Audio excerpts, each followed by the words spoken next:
Hi guys, welcome to my channel education file. आप हमारे channel को सब्सक्राइब कर सकते हैं बीएड एंड टीचिंग एग्जाम से रिलेटेड वीडियोज के लिए। प्लेलिस्ट में बहुत सारे वीडियोज हैं और अगर आपको कोई वीडियो सर्च करना है तो आप यहाँ पे जाके सर्च कर सकते हैं और जाते जाते बेल आइकन दबाना ना भूलेगा। और इस वीडियो में हम पढ़ेंगे लर्निंग एनवायरनमेंट के बारे में और लर्निंग एंगेजमेंट के बारे में।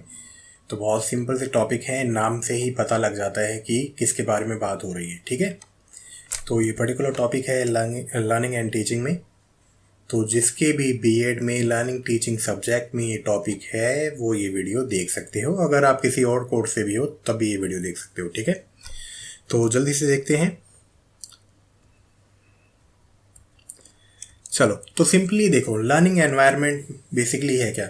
वो सभी चीज़ें जो कि बच्चों के सराउंडिंग्स में अवेलेबल हैं, प्रेजेंट हैं और बच्चे की लर्निंग में हेल्प करते हैं। ठीक है, जो भी वातावरण है, चाहे वो फिजिकल हो, सोशल हो, साइकोलॉजिकल सपोर्ट हो, कल्चरल एनवायरनमेंट हो, वो सभी काम करता है लर्निंग एनवायरनमेंट की तरह। क्योंकि बच्चा क्या है, सोसाइटी से भी सीखता है, कल्चर से भी सीखता है, और जो भी उसके पास फिजिकल एनवायरनमेंट है, मतलब उसका क्लासरूम कैसा है, स्कूल्स कैसी हैं, मतलब स्कूल कैसा है, लेबोरेटरीज कैसी हैं, तो वो सभी चीज़ें बच्चों को हेल्प करती हैं अच्छा अचीव करने के लिए। ठीक है, और जितना ज़्यादा अच्छा एनवायरनमेंट होगा वो बच्चा उतना ज़्यादा एंगेज रहेगा लर्निंग एक्टिविटीज़ में, और जितना ज़्यादा एंगेजमेंट होगा उतनी ज़्यादा लर्निंग होगी।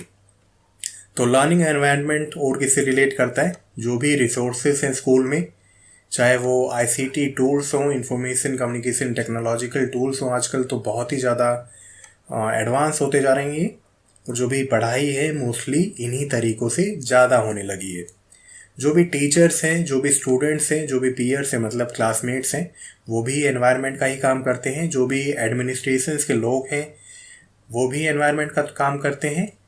जो भी सोसाइटी है वो भी एनवायरनमेंट का ही काम करती है, ताकि बच्चा अच्छे से अच्छा लर्न कर सके, ग्रो कर सके। जो भी लेबोरेटरीज हैं, लाइब्रेरीज हैं, कंप्यूटर लैब्स हैं, सभी एनवायरनमेंट की तरह ही काम करते हैं। ठीक है, जितना ज़्यादा अच्छा एनवायरनमेंट होगा बच्चा उतना ज़्यादा एंगेज होगा और उतनी ज़्यादा लर्निंग होगी। सिंपल सा टॉपिक है, कोई इसमें ज़्यादा बड़ी बात नहीं है। चलो, पॉजिटिव लर्निंग एनवायरनमेंट क्रिएट करने के लिए कौन कौन से फैक्टर्स हो सकते हैं? तो पहले तो है कि create a supportive and cooperative learning environment, जहाँ पे पीयर्स का सपोर्ट हो, मतलब बच्चे आपस में सपोर्ट करते हैं, टीचर्स आपस में सपोर्ट करते हैं, स्टूडेंट की हर तरीके से हेल्प करते हैं, एडमिनिस्ट्रेशन अच्छे तरीके से हेल्प करता है। तो जितना ज़्यादा सपोर्टिव और कोऑपरेटिव लर्निंग एनवायरनमेंट होगा बच्चे उतने ज़्यादा अच्छे तरीके से ग्रो करेंगे। ठीक है, तो सपोर्ट सबसे ज़रूरी है, कोऑपरेशन भी ज़रूरी है। और चीज़ें क्या है, बच्चों की नीड के अकॉर्डिंग भी पढ़ाना ये भी ज़रूरी है, क्योंकि जब बच्चों की नीड के अकॉर्डिंग पढ़ाया जाएगा तो वो भी एक अच्छे एनवायरनमेंट की तरह काम करेगा। चलो, देन है पॉजिटिव एटीट्यूड रखना, है ना। सभी चीज़ों के लिए एक सकारात्मक नज़रिया रखना बहुत ज़रूरी है, क्योंकि जब पॉजिटिव एटीट्यूड रहते तो वो एक मोटिवेशन की तरह काम करता है। और जब सभी में एक पॉजिटिव एटीट्यूड रहता है तो कोई भी प्रॉब्लम होती है तो उसको सॉल्व किया जा सकता है। बेसिकली लर्निंग फील्ड की बात है, और लाइफ में भी ही पॉजिटिव एटीट्यूड का होना ज़रूरी है, ताकि कोई भी प्रॉब्लम आए तो उस पर विजय पा सकें या उस पर काबू पा सकें। टाइम टू टाइम फीडबैक देना बच्चों को ज़रूरी है, ताकि बच्चों को अपनी वीकनेस का, अपनी स्ट्रेंथ का पता चल सके और वो और ज़्यादा अच्छे तरीके से ग्रो कर सके। क्योंकि हमें देखो, फीडबैक तो एनवायरनमेंट से ही मिलता है, मतलब जो भी हम रिस्पॉन्स करते हैं उसके अकॉर्डिंग हमें फीडबैक मिल जाता है, हमें पता चल जाता है कि हमने कुछ गलत किया है, सही किया है। तो proper time to time feedback देना बच्चों को ज़रूरी है, ये भी एक फैक्टर है लर्निंग एनवायरनमेंट का।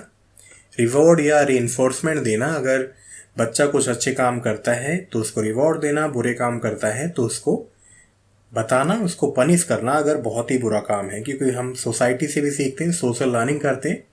तो अगर बच्चा अच्छे से बिहेव कर रहा है, सभी चीज़ें अच्छे से कर रहा है क्लासरूम के अंदर, तो बच्चों को time to time reward, reinforcement, punish करना, नेगेटिव रीइंफोर्समेंट देना ज़रूरी है, ताकि लर्निंग अच्छे से हो सके। Create a safe environment.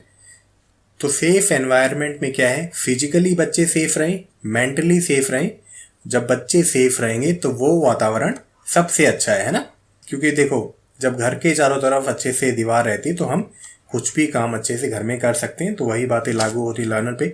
जब learner physically, socially, mentally safe है तो वो अच्छे से ग्रो कर पाएगा। क्योंकि जब इमोशंस अच्छे नहीं होते हैं तो हमारी लर्निंग में कहीं ना कहीं वो इंटरप्शन का काम करता है, एक बाधा का काम करता है। मतलब ये सभी फैक्टर्स जरूरी हैं एक अच्छा एनवायरनमेंट क्रिएट करने के लिए। ठीक है, मैं यहाँ पे बस वन लाइनर ही दे रहा हूँ, बाकी जो मैं बोल रहा हूँ आप उसको नोट्स के फॉर्म में लिख सकते हो। चलो देन है रिस्पेक्टिंग एवरी स्टूडेंट। तो अच्छे वातावरण के लिए ये भी ज़रूरी है कि हम एक दूसरे को या सभी बच्चों को अच्छे से रिस्पेक्ट करें या उनकी नीड्स को समझें। मतलब उनके जो इंडिविजुअल डिफरेंसेस हैं उनका ध्यान रखें, किसी भी तरह का डिस्क्रिमिनेशन ना हो। इंक्लूसिव क्लासरूम बनाना, तो ये बातें कही गई हैं कि अच्छा लर्निंग एनवायरनमेंट चाहिए, लर्नर फ्रेंडली क्लासरूम चाहिए। तो सबसे ज़रूरी हमें क्लासरूम को इंक्लूसिव बनाना होगा, मतलब समावेशी बनाना होगा, जहाँ पे सभी तरह के बच्चों को वेलकम किया जा सके। ठीक है, मतलब वहाँ पे किसी भी तरह का भेदभाव ना हो, डिस्क्रिमिनेशन ना हो, चाहे वो डिफरेंटली एबल बच्चा है, चाहे वो इकोनॉमिकली वीक बच्चा है या स्ट्रॉन्ग बच्चा है, चाहे वो किसी भी सोशल बैकग्राउंड से आता है, तो बच्चों को वेलकम करना, एक समावेशी कक्षा बनाना। चलो देन फिजिकल फैक्टर्स भी रोल प्ले करते हैं। प्रॉपर क्लासरूम लेआउट होना, ये भी एक फैक्टर है। सीट्स का अच्छा होना, टेबल्स का अच्छा होना, डेस्क का अच्छा होना, वो भी एक लर्निंग एनवायरनमेंट की तरह ही काम करता है। जितने कोजी और जितने अच्छे तरीके से हमारे चेयर्स और बेंचें होगी, हमारा ध्यान उतना पढ़ाई में ज़्यादा लगेगा, है ना। सपोज करो यार, मतलब बेंच अच्छा नहीं है, बच्चा बार बार उठ रहा है, बैठ रहा है, तो वो कहीं ना कहीं, चाहे वो माइन्यूट तरीके से लर्निंग को अफेक्ट करे, लेकिन वो अफेक्ट करता है। तो सीटिंग अरेंजमेंट का भी ध्यान रखना, फिजिकल एनवायरनमेंट का भी ध्यान रखना जरूरी है। प्रॉपर लैब्स होना, लाइब्रेरीज होना, कंप्यूटर लैब्स होना, ये सभी चीज़ें ज़रूरी हैं ताकि लर्निंग एनवायरनमेंट अच्छे से हो सके, बच्चों की पढ़ाई या लर्निंग हैम्पर ना हो और वो अच्छे से पढ़ सकें, अधिगम हो सके उनका और उनकी लर्निंग एनहेंस हो सके। तो ये सभी फैक्टर्स है जिसके जरिए हम एक पॉजिटिव लर्निंग एनवायरनमेंट क्रिएट कर सकते हैं। बाकी इस टॉपिक में लिखने के लिए बहुत है, आपको और कोई चीज़ें भी समझ में आती हैं लर्निंग एनवायरनमेंट के लिए तो आप लिख देना और जैसे क्वेश्चंस पूछा गया हो उसके अकॉर्डिंग अटेम्प्ट कर देना। ठीक है, चलो देन है लर्निंग एंगेजमेंट। तो सिंपल सा मतलब है यार, लर्निंग का मतलब अधिगम, एंगेजमेंट का मतलब व्यस्त होना। तो इसका मतलब यही है कि किस तरह से बच्चे लर्निंग में एंगेज हैं, ठीक है, किस तरह से व्यस्त हैं। क्वालिटेटिवली मतलब उनकी गुणवत्ता भी अच्छी हो, और क्वांटिटेटिवली मतलब अगर कई तरह की लर्निंग चल रही है तो बच्चों का सभी में एंगेजमेंट होना ज़रूरी है और उनकी क्वालिटी भी एनहेंस रहे, वो भी ज़रूरी है। ठीक है, ऐसा नहीं है कि बच्चे एंगेज तो हैं लेकिन उसका फ़ायदा नहीं हो रहा, तो उस लर्निंग एंगेजमेंट का भी कोई फ़ायदा नहीं है। लर्निंग एंगेजमेंट का मतलब है कि बच्चे ज़्यादा से ज़्यादा लर्निंग एक्टिविटीज़ में एंगेज हो सकें, व्यस्त हो सकें और उनकी क्वालिटी भी अच्छी हो। मतलब जो कुछ पढ़ रहे हैं वो जिसमें एंगेज हो रहे हैं उनसे कुछ हासिल हो। तो जितना ज़्यादा लर्निंग एनवायरनमेंट अच्छा होगा, एंगेजमेंट उतनी ज़्यादा अच्छी होगी। इसीलिए इस टॉपिक को दोनों को कनेक्ट करके दिया गया है ताकि आपको दोनों चीज़ें पता चल सके और आप इन चीज़ों को क्लासरूम में अप्लाई कर सको। चलो देन है कि एंगेज्ड लर्नर किस तरह से दिखाई देता है या उसकी कैरेक्टरिस्टिक क्या है, उसकी विशेषता क्या है। तो जो भी बच्चा एंगेज होगा, व्यस्त होगा लर्निंग में, तो वो क्या होगा, एगर टू लर्न होगा, मतलब वो बिल्कुल ऐसे सीखना चाहता होगा। मोटिवेटेड होगा, आपने देखा होगा जो बच्चे बहुत ही ज़्यादा लर्निंग में एंगेज रहते हैं, किसी भी काम में एंगेज रहते हैं, तो वो मोटिवेटेड रहते हैं। ठीक है, उनको अधिगम करना है, किसी भी हालत में उनको लर्निंग करनी है। और वो करवाएगा कौन, वो ड्यूटी बनती है टीचर की। किस तरह से वो कंटेंट को प्रेजेंट करता है, किस तरह से वो एनवायरनमेंट क्रिएट करता है एक लर्निंग का, जिससे बच्चे हमेशा मोटिवेट रह सकें लर्निंग में एंगेज होने के लिए। चलो देन है इंटरेस्टेड और क्यूरियस, है ना। बच्चा अगर पढ़ने वाला है, एंगेज लर्नर है, तो हमेशा इंटरेस्टेड रहेगा पढ़ने के लिए, क्यूरियस रहेगा, बिल्कुल ऐसे जिज्ञासु रहेगा, उसको भूख होगी लर्निंग की। एंगेज लर्नर हमेशा एक्टिवली पार्टिसिपेट करेगा सभी तरह की लर्निंग एक्टिविटीज़ में, चीज़ों के लिए बहुत ही ज़्यादा फोकस, बहुत ही ज़्यादा अटेंटिव रहेगा, उसको ध्यानपूर्वक चीज़ों को सुनेगा, देखेगा और समझेगा। लेकिन अगेन ड्यूटी किसकी है भाई, टीचर्स की ड्यूटी है, एडमिनिस्ट्रेशंस की ड्यूटी है। जितना ज़्यादा अच्छा एनवायरनमेंट होगा, बच्चे उतने ज़्यादा अच्छे तरीके से एंगेज होंगे। ठीक है, एंगेज लर्नर और क्या होगा, अपने काम को टाइम पे ख़त्म करेगा। होता है ना कि आपको कोई काम बहुत अच्छा लगता है तो आप उसको 1 घंटे के बजाय आधे घंटे में ही कंप्लीट करके दे देते हो। क्यों? क्योंकि आप उसमें व्यस्त होना चाहते हो, आपको अच्छा लगता है वो काम करना, और आप जल्दी से काम ख़त्म करके दे दोगे और टीचर से डिमांड करोगे कि हमें और काम दे दो। जैसे कई बच्चों को मैथ के सवाल बहुत जल्दी आ जाते हैं तो जल्दी से सॉल्व करके दे देते हैं और टीचर से फिर से मांगते हैं। तो कब होगा? जब बच्चे अच्छे से एंगेज होंगे लर्निंग में, तभी वो चीज़ें आएंगी। चलो देन है एंगेजमेंट। लर्निंग एंगेजमेंट कैसे एनहेंस कर सकते हैं। तो इसमें जो भी पॉइंट्स आपको मिलते हैं मैं बताने वाला हूँ।